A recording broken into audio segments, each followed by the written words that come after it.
ഹബീബായ സല്ലല്ലാഹു അലൈഹി വസല്ലം തങ്ങൾ പറയുന്ന തൊട്ട് മഹാനായ ഇബ്നു ഉമർ റളിയല്ലാഹു അൻഹു പറയാണ്,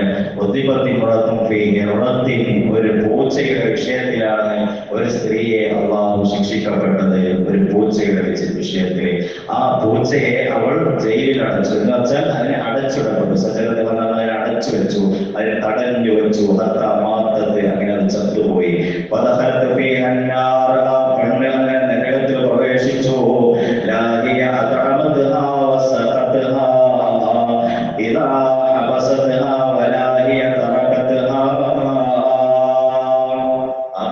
ഭക്ഷണം കൊടുത്തില്ല, അതിൽ നിന്നും വെള്ളം കുടിക്കാൻ കൊടുത്തില്ല.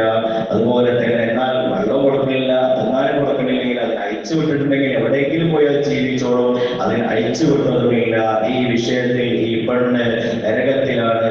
ഹബീബുനാ റസൂലുള്ളാഹി സ്വല്ലല്ലാഹു അലൈഹി വസല്ലം. അപ്പോൾ നമ്മുടെ മനസ്സിൽ കാരുണ്യം കടന്നു വരണം. പരിശുദ്ധ റമദാൻ ശരീഫിന്റെ ഒന്നാമത്തെ പത്ത് എന്ന് പറയുന്നത് റഹ്മത്തിന്റെ പത്താണ്. അത് കാരുണ്യമാണ്. ഈ കാരുണ്യം, അള്ളാഹുവിന്റെ കാരുണ്യം നമുക്ക് ലഭിക്കണമെങ്കിൽ നമ്മൾ സൃഷ്ടിജാലങ്ങളോട് കാരുണ്യം ചെയ്യണം. നമ്മൾ ദുനിയാവിലുള്ള ജനങ്ങളോടും മറ്റു ജീവജാലങ്ങളോടും നമ്മൾ കാരുണ്യമുള്ളവരാണെങ്കിൽ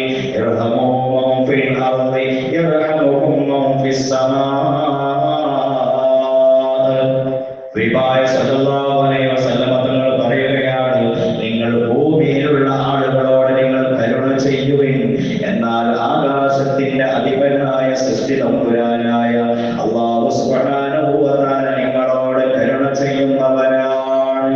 അപ്പൊ തന്റെ സുഹൃത്തുക്കളോട്, തന്റെ വീട്ടിലുണ്ടാകുന്ന ജീവികളോട്, അത് ഏത് ജീവികളാണെങ്കിലും ആ ജീവികളോടൊക്കെ കരുണ ചെയ്യണമെന്നാണ് പരിശുദ്ധമായ ദീനുൽ ഇസ്ലാം പഠിപ്പിക്കുന്നത്. നിവേദനം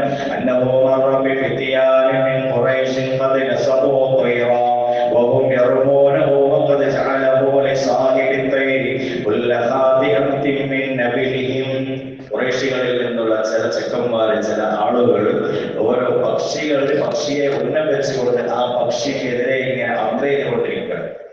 ഒരു പക്ഷിക്കെതിരെ ആ പക്ഷിക്ക് ഉന്നം വെച്ചുകൊണ്ട് ഇങ്ങനെ അമ്പെയ്തുകൊണ്ടിരിക്കുകയാണ്. അപ്പോഴാണ് മഹാനവറുകൾ ചെന്നത്. അവരെ കണ്ടപ്പോ ആരാണ് ഇത് ചെയ്തത് എന്ന് ചോദിച്ച് അവർ അതിൽ നിന്ന് പിന്തിരിപ്പിച്ചു. എന്നിട്ട് അദ്ദേഹം പറയാണ്, ഇത് ചെയ്ത ആളെ അള്ളാഹു ശപിക്കട്ടെ, അള്ളാഹു ശപിച്ചിരിക്കുന്നു. ഇന്ന റസൂലുള്ളാഹി സ്വല്ലല്ലാഹു അലൈഹി വസല്ലം ലഅന മൻ ഇത്തഖദ ശൈഅൻ ഫീഹി റൂഹു അല്ലാഹ്.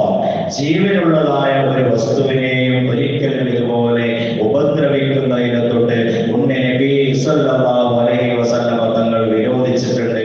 അതുകൊണ്ട് ഒരിക്കലും ഇത് ചെയ്യരുത്, ഇത് ചെയ്യരുത് എന്ന്. ഇതുപോലെ ഒരുപാട് സംഭവങ്ങൾ ഹദീസിന്റെ ഗ്രന്ഥങ്ങളിൽ കാണാം, ചരിത്രങ്ങളിൽ കാണാം. ഹബീബായ സല്ലല്ലാഹു അലൈഹി വസല്ലം തങ്ങൾ മനുഷ്യരോടും ജീവികളോടും അതുപോലെ തന്നെ മറ്റുള്ള എല്ലാ വസ്തുക്കളോടും നബി തങ്ങളുടെ കാരുണ്യം, അതുപോലെ തന്നെ സഹാബാക്കൾ അത് ജീവിതത്തിൽ പകർത്തിയതായിട്ട്.